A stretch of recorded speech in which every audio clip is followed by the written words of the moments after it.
Mr. Claus Møller, welcome to the Chamber of Commerce and Industry of Slovenia. Today you are speaking about emotionally intelligent leadership. So what are, in your opinion, the main characteristics of emotionally intelligent leaders and companies that are led by such leadership? Okay.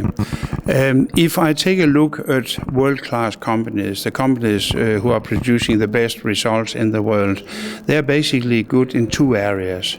They are good in the professional areas. For instance, the good hotels know how to run a hotel. The good car manufacturers know how to produce cars. The good airlines know how to do airline business and bring people safely from one destination to another. But it's not enough to focus on the professional side of the business in order to succeed. You also have to focus on the areas that is needed to succeed in any business, not only in hotel business or in service business or in retail or what have you. So organizations also need to be competent in what I could call the general areas. And there are many topics within the general areas that you need to be good at, because companies need to make good decisions. They need to solve problems. They need to set goals. They need to mobilize the energy of people, and they need to inspire people. They need to become innovative and things like that.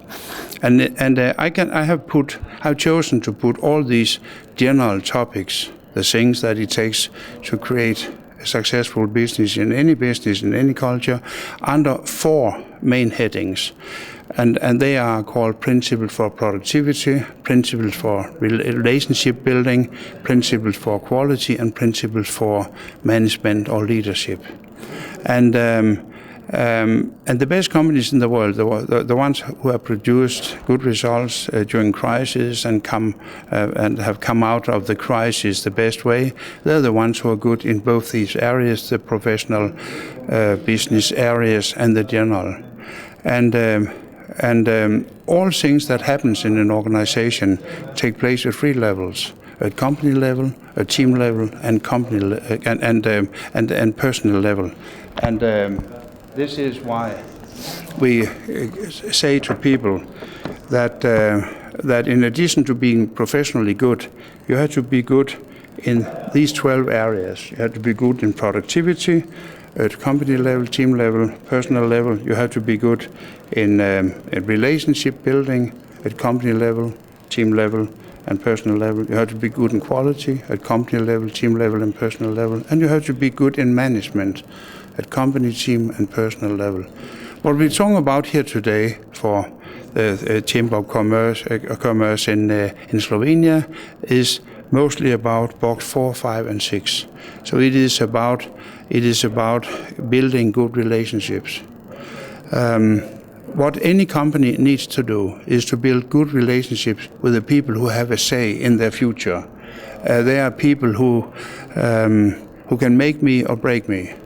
So it may be the government, it may be the press, it may be the employees or their organizations, so I have to have good relationship with my stakeholders or the people who can make me or break me. In order to do that, I have to be emotionally smart. I cannot only be factual, I have to be emotional. I have to make sure that people bring their heart to work. And I have to mobilize the positive energy that there is. And if you have a company where everyone is prepared to do their best, they are committed, they are responsible, they are loyal, you'll have a better company. But in order to do that, it's not enough to talk about factual things. You probably have to talk about emotional things as well in order to energize them. And this is what we are doing today with a nice group of people. And it is a dream. It could be fun to see that we are not only helping or inspiring one company, but maybe the entire Slovenia, which I think is possible. Not just to go for something which is mediocre or okay, but go for something that is actually Europe class or maybe world class. And I have spotted a few Slovenian companies who are world class or European class. I'd like to see more of them, and I think it's possible. Do you think it is difficult to apply your theories to the companies? And it depends on whom will be participating in these kind of programs, and very often in some countries, not in Slovenia in particular, but in many countries, top managers think they have arrived. They know everything. They are complacent. They think okay, but they are willing to send their people to seminars, and if they only send their people and do not go to the seminars themselves and learn about emotionally intelligent leaderships and what have you, then it will not have the biggest impact. You need actually everyone to take it seriously and be there. The top manager should be present in the seminars and try to do what it takes to build a company that can grow. And it's interesting to see that the most successful companies in the world, like Intel, or in the old days, Southwest Airlines or Walmart, the biggest company in the world, why are they successful? Why can they go through crisis when other companies can't do it? It's because at a very early stage, the founders of the companies established some values, a certain way of running the company, and these values are known to everyone in the organization. And new employees who enter the organization, they will be taught these values from the very first day, so they know that if they do this, they'll get a yellow card like in football. If they do that, they'll get a red card, and there are negative consequences of not following the values. And if you can do that, that's fine. But the values should not be a burden. They should be relatively relaxed. And the best thing is that if the values have something to do with that, we believe that the people we have, the employees, represent our most important resource. We have to put people first rather than systems and processes. I think it's possible. But if you come into a company with a top management who is not eager to change, it's difficult. But I have in some companies, top management is willing to change, but middle managers are not. In some other companies, middle management is eager to change, but top management is not. And it's a little bit different from the public sector to the private sector. But basically, we are talking about things that people maybe even say are obvious, are natural, and therefore they will easily accept things like, and this is what we are going to talk about this afternoon, that if I do my best, of course the customers will benefit from that, my company will benefit from that, but there's one person who will benefit more than anyone else, and that's me. If I do my best, I'm the winner. And if I'm convinced of that, then I can create some energy. And if I do a good job, if then the management sees it and recognize me for it and make good performance visible, then I think you can make it. It's so human what we're talking about. The most human beings like our concepts, and there's a little trick here because normally it works. I think you know that I've been instrumental in changing big organizations in the world and getting people putting hard to work, and because I don't start talking with the company, I start talking with them, talking about people's private lives, and everyone would like to be happy. Everyone would like to avoid suffering. Everyone would like to team up. Everyone would like to be proud of what they're doing.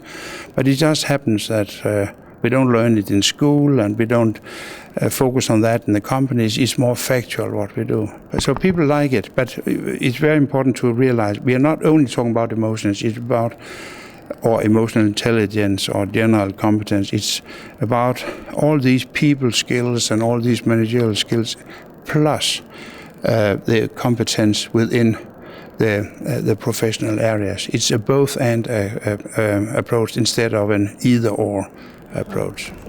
Now you are also writing a book, a handbook for pessimists. Do you think that people are more pessimistic nowadays than they used to be?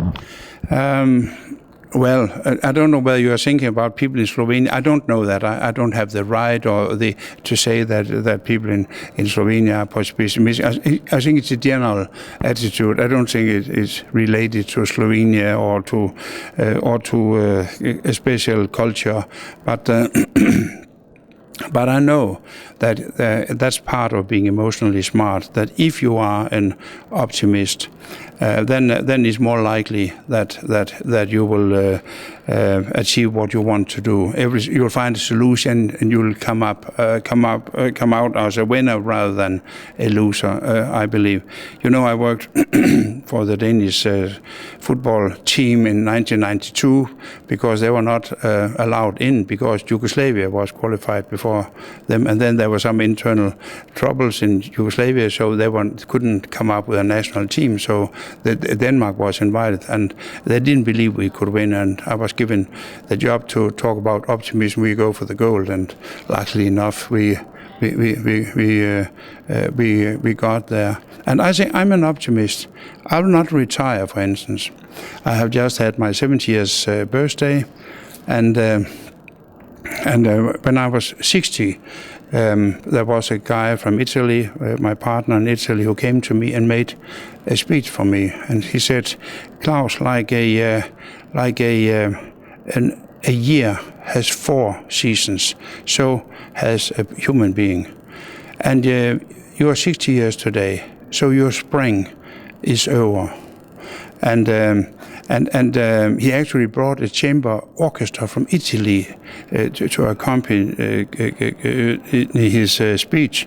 So when he was talking about the spring of the life, they played the spring from Vivaldi. And he said, stop, no, Claus Møller, you had your spring, you had that before you were 25 years old. And then they started with the summer, the Vivaldi, and he said to the orchestra, stop, no, you had your summer, it finished when you were 42. And then he said, okay. The orchestra played the autumn, and he stopped the orchestra and said, no. Your autumn finished yesterday. And then I knew what was going to happen, the winter. I said, my God.